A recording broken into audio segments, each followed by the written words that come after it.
نیمه دوم روز 15 نوامبر سال 2022 در دهه سفیدبون نویه توجیک‌آباد مراسم ویدو و دفن سرباز توجیک اودینزاده اوخیلجان جمعبک برگزار گردید. اوخیلجان اودینزاده در مناقشه مسلحانه ماه سپتامبر سال جاری در مرز تاجیکستان با قرقیزستان جراحت برداشته بود و قریب 2 ماه باز تحت طبابت قرار داشت، ولی متاسفانه طبیبان نتوانستند این جوان 22 ساله را از چنگ مرگ نجادیند. سهراب وهابیان در گروه فیسبوکی زادگاه آغاز وطن خبر داد که در مراسم ودا با اوخیلجان اودینزاده در سفیدمون معاون فرمانده خشونت‌های مرزبانی کمیته دولتی امنیت ملی تاجیکستان، سرداران اداره‌های کارهای داخلی و امنیت منطقه رشت، رئیس نویه تاجیک‌آباد، فرماندهان واحدهای نظامی مستقر در منطقه رشت و دیگر شخصان رسمی حضور داشتند.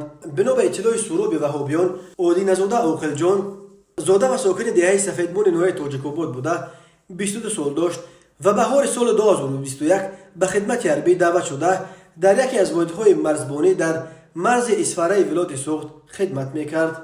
در مناقشه خونین روزهای 14 سپتامبر سال 2022 در مرز تاجیکستان و قرقیزستان از دو طرف بیش از 140 نفر کشته و نزدیک 450 نفر زخمی شدند. این درگیری ها خونین‌ترین مناقشه در تاریخ مناقشه های مرزی تمام آسیای مرکزی بعد از سقوط اتحاد شوروی دانسته می شود. هر دو طرف در آغاز مناقشه ماه سپتامبر یک دیگر را عیبدار می کنند.